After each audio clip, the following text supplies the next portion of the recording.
사도행전 3장의 내용은 베드로와 요한이 성전 미문에 앉아있던 안진뱅이를 치유한 유명한 이야기입니다.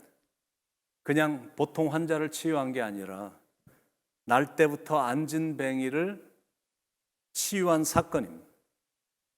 나이는 한 40세쯤 된 사람이고 태어나서 한 번도 걸어본 적이 없었던 사람입니다.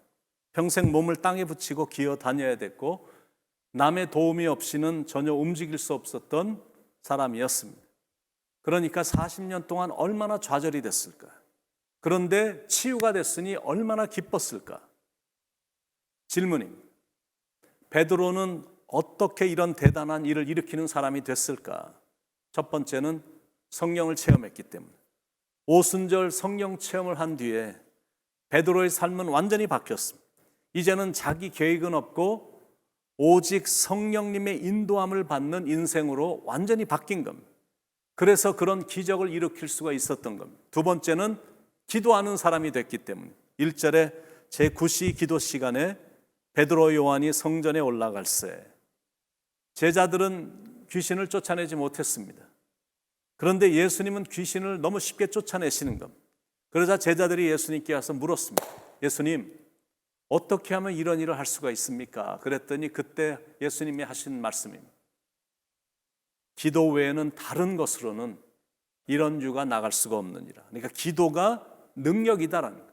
그래서 제자들이 예수님의 말씀을 기억하면서 스케줄은 바빴지만 그들은 기도하러 성전에 올라간 겁니다. 그것도 정한 시간에 기도하러 성전에 올라간 겁니다. 9시라고 하면 오후 한 3시, 4시경인데 그 시간에 기도하러 성전을 갔다라는 것. 그렇게 기도하는 사람으로 바뀐, 그래서 이런 기적이 일어날 수가 있었던 겁니다. 세 번째, 불쌍히 여기는 마음이 있었기 때문에 2절에서 4절에 나면서 못 걷게 된 이를 사람들이 메고 오니 이는 성전에 들어가는 사람들에게 구걸하기 위해 날마다 미문이라는 성전문에 두는 자라.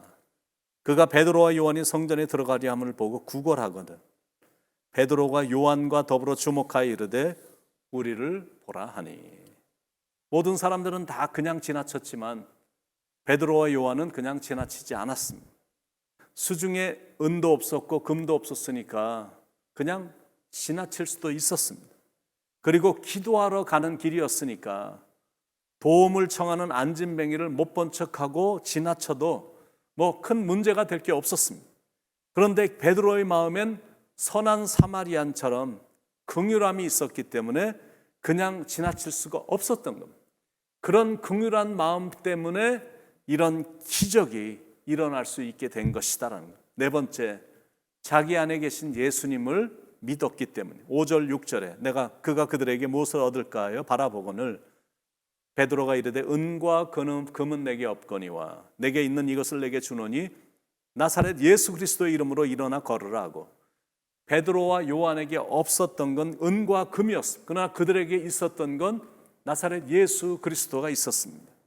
처음에 베드로가 돈이 없다고 했을 때 모르긴 해도 그 안진뱅이는 기대가 여지없이 무너져서 실망했을 것입니다. 그런데 그는 기대한 것 이상의 자기 인생의 최고의 것을 받은 것, 나사렛 예수의 이름으로 인해서 평생 소원이었던 일어나 걷는 걸 최초로 할 수 있었기 때문에, 그러니까 예수님 한 분이면 충분하다고 말하는 겁니다.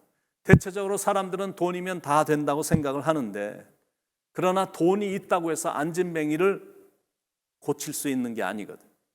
돈으로 좋은 휠체어는 사줄 수 있어서 조금은 편하게 해줄 수는 있겠지만 근본적으로 안진뱅이의 문제는 돈 갖고 해결되지 않습니다. 그러니까 돈이 아닌 겁니다.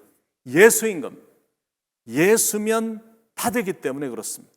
베드로가 성령이 충만해서 나사렛 예수 이름으로 기도했더니 태어날 때부터 평생 걸어본 적이 없었던 사람이 걷고 뛰고 성전 안으로 들어가 하나님을 찬미하는 역사가 일어난 겁니다. 7절 8절에 오른손을 잡아 일으키니 발과 발목이 곧 힘을 얻고 뛰어서서 걸으며 그들과 함께 성전으로 들어가면서 걷기도 하고 뛰기도 하며 하나님을 찬송하니. 이게 바로 예수의 능력이다라는 겁니다. 다섯 번째, 이런 기적을 일으킬 수 있었던 것은 탁월한 믿음이 있었기 때문에 7절에 오른손을 잡아 일으키니 발과 발목이 곧 힘을 얻고. 오른손을 잡아 일으켰다. 이게 바로 믿음이거든요. 다짜고짜 그 사람의 오른손을 잡고 막 일으켰는데 그 사람이 많은 사람들 앞에서 일어나지 않았다면, 그런데 베드로는 그가 반드시 일어날 것이라는 확신이 있었기 때문에 주저함 없이 안진뱅이의 손을 잡아 일으킨 겁니다. 그 결과 수많은 사람들이 보고는 놀랄 정도의 기적이 일어난 겁니다. 우리는 이 스토리에서 단순히 한 안진뱅이가 치유된 것만 보고 끝나지 않습니다. 실은 이 모습에서 우리의 영적인 모습도 살펴보게 됩니다. 성령이 임한 지 2000년의 세월이 흘렀습니다. 그런데도 영적으로 안진뱅이 상태를 벗어나지 못하는 사람들이 교회 안에 있습니다. 여전히 의존적이고 일시적인 도움만 바라고 구걸하는 모습들을 종종 보게 되거든요. 스스로 독립할 수 없는 상태가 돼서 이게 뭐 내 팔자려니 생각하고 살아가는 사람들이 꽤 많습니다. 이상하게 의외로 많은 성도들이 그냥 평범하게 살고 평범하게 신앙생활하는 쪽으로 갑니다. 그런데 한 가지 분명한 사실은 뭐냐면 그럭저럭 살고 그럭저럭 신앙생활하고 이게 예수를 믿는 건지 안 믿는 건지 도저히 알 수 없는 흐리멍텅한 사람들을 위한 천국은 없다라는 사실입니다. 자기도 변화되지도 않고 주위에 있는 사람들도 변화시키지도 못하는 사람인데 죽어서 천국에 간다는 게 이게 가능하겠느냐라는 거예요. 그래서 인생은 단순히 평범하게만 살면 안 됩니다. 특히 신앙생활에 있어서는 그럭저럭 미지근한 신앙으로 대충대충 신앙생활하다가는 그러다가 인생이 맞춰지는 거는 절대 안 된다라는 거죠. 수많은 사람들이 기도하러 성전에 들어갔지만 그들은 늘 하던 대로 습관에 의해서 기도하러 성전에 들어갔습니다. 그런데 거기에 비범한 두 사람이 등장합니다. 겉으로 보기엔 평범한 사람들인데 차원이 다른 삶을 살고 있었습니다. 그들은 대단한 하늘의 능력을 갖고 있었기 때문에, 그리고 예수님을 너무나 잘 알고 있었고 그분의 능력까지 사용할 수 있었던 능력의 사람들이었던 겁니다. 그런데 그런 대단한 사람들이 구걸하는 자를 무시하지 않았고 그를 주목했고 또 그에게 접근했다라는 사실입니다. 그리고 그에게 가서는 나에게 은과 금은 없지만 내게 있는 것으로 내게 주노니 나사렛 예수 이름으로 일어나 걸어라 라며 외쳤던 겁니다. 절대 베드로와 요한의 능력이 아닙니다. 나사렛 예수를 통해서 나오는 능력입니다.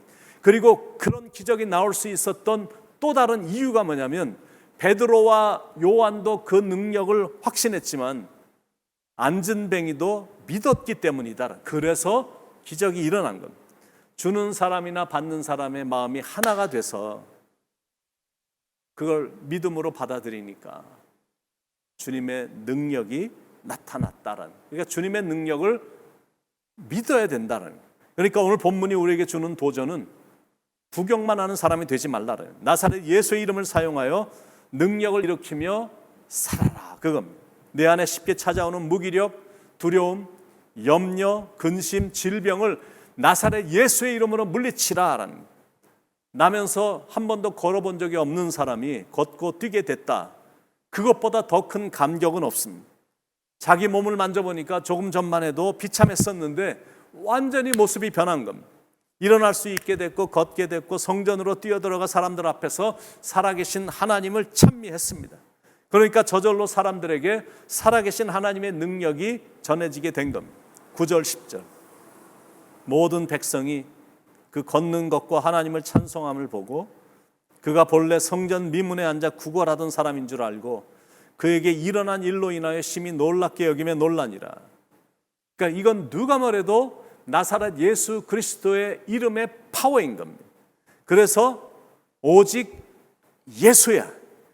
그분 때문에 이 땅에 변한 사람들이 얼마나 많습니까? 베드로, 삭개오, 사도 바울, 니고데며, 38년 된 병자, 막달라 마리아, 오늘 본문에 나오는 이 안진뱅이, 그 외에도 셀 수도 없이 수많은 사람들이 예수님을 만나서 변했습니다. 여러분도 예수님 때문에 변하셨습니까? 얼마나 변하셨습니까? 사도행전 3장에는 세 종류의 사람들이 나오는데 첫 번째는 안진뱅이, 두 번째는 많은 무리들, 세 번째는 베드로와 요한. 이렇게 나옵니다. 여러분은 이 세 종류의 사람 중에 어디에 속하십니까? 그리고 어떤 사람이 되고 싶으십니까? 안진뱅이가 완전히 나아서 성전 밖에만 있었던 사람이 성전으로 들어가 걷고 뛰는 광경을 보자 수많은 사람들이 베드로에게 막 몰려왔습니다. 스타 탄생을 알리는 시간이 된 겁니다. 그런데 역시 성령을 받아서 기도하는 영적인 사람이라 제가 아닙니다. 예수님이십니다. 나사렛 예수, 그분이 하셨습니다 라고 고백을 한 겁니다. 항상 그런 자세가 되어야 됩니다. 뭔가 대단한 일이 일어나 사람들이 대단하게 생각하며 칭찬을 한다 할지라도 주님이 해주셔서 그런 일이 일어난 거니까 예수님이 하셨습니다 라고 고백해야 된다는 것. 여러분은 늘 그런 겸손한 자세로 살아가길 축원드립니다. 그래서 여러분을 통해 놀라운 기적과 같은 일이 일어나기를 능력을 베풀어 주시고 역사를 일으키시는 예수님의 이름으로 간절히 축원을 드립니다. 기도하겠습니다. 사랑의 하나님, 우리에게 보내주신 예수님 때문에 우리의 삶이 완전히 변하게 하시고 또 기적을 일으키는 능력으로 충만한 사람들이 되게 하시되, 그러나 나를 통해 놀라운 능력이 일어난다 할지라도 내가 한 것이 아니라 예수님이 하신 것이니 예수님이 하셨다라고 예수님을 높여드리는 겸손함으로 나아감으로 기독교가 올라가고 교회가 칭찬받고 믿는 사람들을 존경하게 만드는 그런 겸손한 삶을, 능력을 베푸는 삶을 살아가도록 성령님 인도하여 주시옵소서. 오늘도 우리와 함께 하시며 필요한 곳에 보내셔서 능력을 베풀어 주실 예수님의 능력의 이름으로 간절히 기도드립니다. 아멘.